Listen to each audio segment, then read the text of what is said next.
Well, I think if I'm to distill it down to its very bare essence, I think it's about a better future. And I think that the way that the world is going at the moment, every indicator is that we're going to end up worse off than the generation previously, unless we create better opportunities for ourselves through direct action.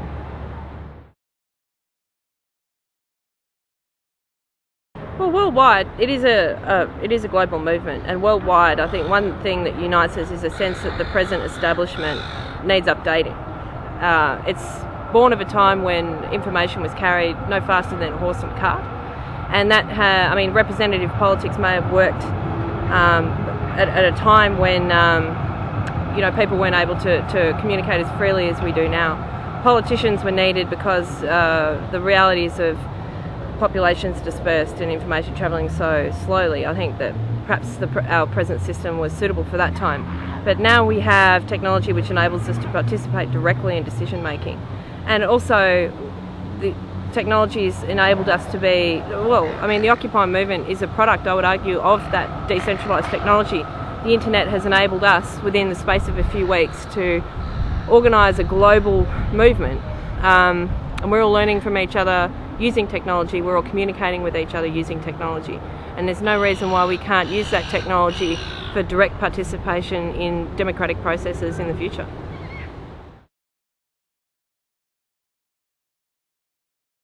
Well, it's a very good question. My experiences of the Friday eviction, I believe people are calling it Black Friday or something now, aren't they? My experiences were, I was on the media team, I was doing a live stream and tweeting from the actual eviction. And as you know, we were kettled in for several hours, and there was sort of this strange mix of resignation and joviality. Like, we were singing a lot of songs. We were singing John Farnham's You're the Voice. We were singing a lot of, songs for morale, basically, and also celebrating the fact that we were standing our ground. Look, there was a moment where, my laptops ran out of batteries, and I joined the group, and there were police coming in with batons, and I was just so astonished that everyone handled themselves with such dignity. And I do have one really sharp memory of the eviction. There was a gentleman in front of me in the line, and we were all holding very tight, and the police were coming in and grabbing people, and this girl, I was linked in with her, and her backpack strap got torn off, and then we re-linked again, and this one police officer, and I can't remember his name, it was a strange name, but he started punching the guy in the neck in front of us, just repeatedly punching him in the neck, and we were screaming, this is a peaceful protest, we're chanting this is a peaceful protest.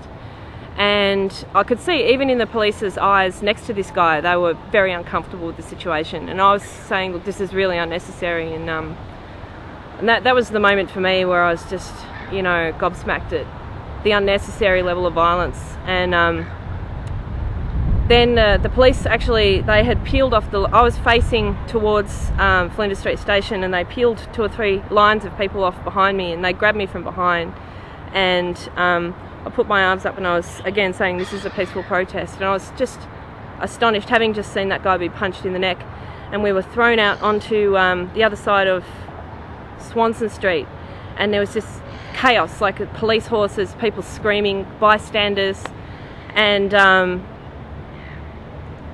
remember this guy, there were people really, who'd been evicted, screaming and putting their hands up like this, and the police horse was riding into them, and I heard this guy, and there was a bystander scream, "You can't do that to horses."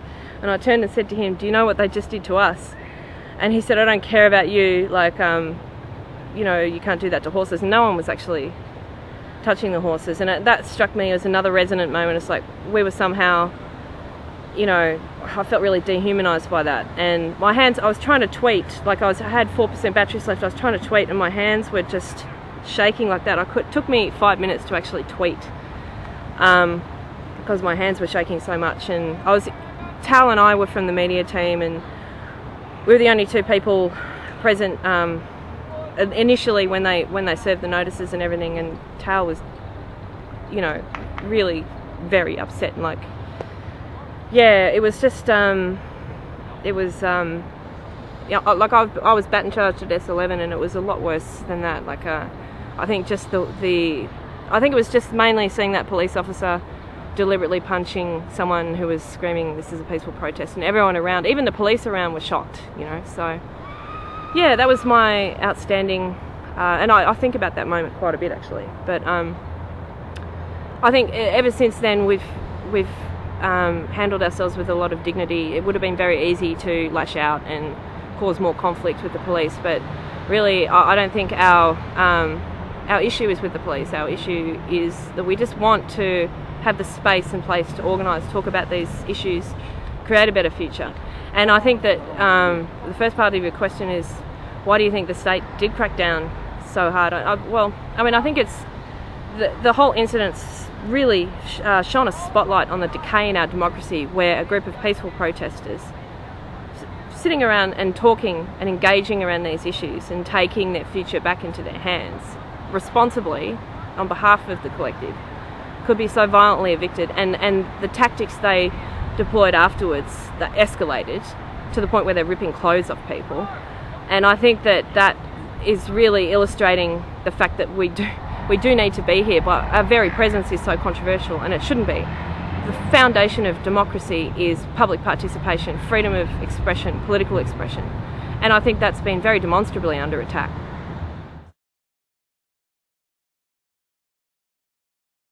Well, I think it's a bit disingenuous to use council bylaws to suppress political activity. Now, the worldwide Occupy movement, we're different from the very 20th century tradition of having a rally, stating demands, having leaders, going home, and there was this sense in the past, I've been an activist for some time, that you would build to this crescendo of a rally and get people power mobilised in the streets, and somehow. And I think that the Iraq War, we had the estimates were over 100,000 people in the streets, and that clearly didn't work. So I think Occupy is part of a new tactic of creating spaces and networks of communities that take a stand and build, we're effectively very visibly, very publicly building a demonstration of how the future might work, and the future is not evenly distributed. I firmly believe that the way we are organising and the way we are working here is a harbinger of things to come. Now, in terms of council tactics, Ken Lay was quoted on 774. He said quite openly on 774 that he had hoped that those tactics would prevent us growing, and that has worked, for now. But I think the genie is out of the bottle. The conceptual genie is certainly out of the bottle. I don't think this movement is going anywhere. I think it's only going to grow. All the conditions are ripe, like the economic conditions. As I mentioned before, technology is enabling us to organise and create these communities. I think that what's happening on the ground here is an organic representation of this global internet-based community. We're taking it. There are a lot of very well-founded criticisms of collectivism. I think that this is, and the Occupy movement stemmed from those criticisms. It's it's not enough to just click a mouse on a petition. You have to build communities from the ground up and demonstrate positive ways of networking horizontally and helping each other, mutual aid, and particularly in a context of imminent resource shortages and economic calamity.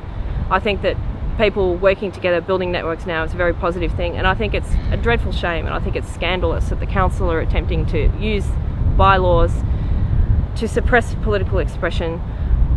And we saw a situation the other day where basically parking officers are issuing orders to police officers. They're trading knives back and forth and cutting clothes off people, and council appear to be somehow vested with the power to determine what is appropriate clothing and removing it with the assistance of council, knives, everything. To me, that is a symptom of a very unhealthy democracy. The more critical they are, the more we need them.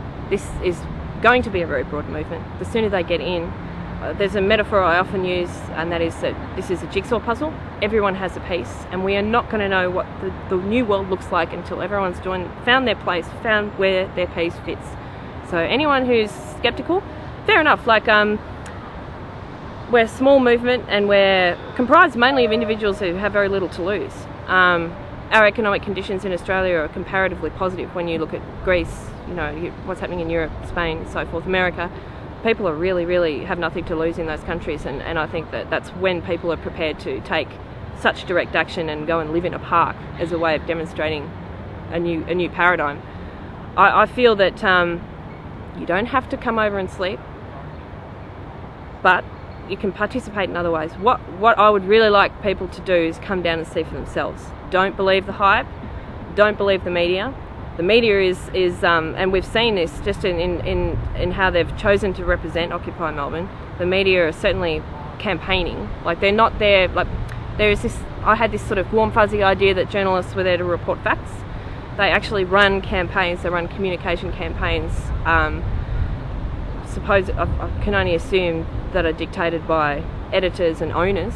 I would encourage people to basically get off the armchair, get off the internet, come down and see for yourself, contribute your piece of the puzzle, because the faster we do it, the sooner we'll win.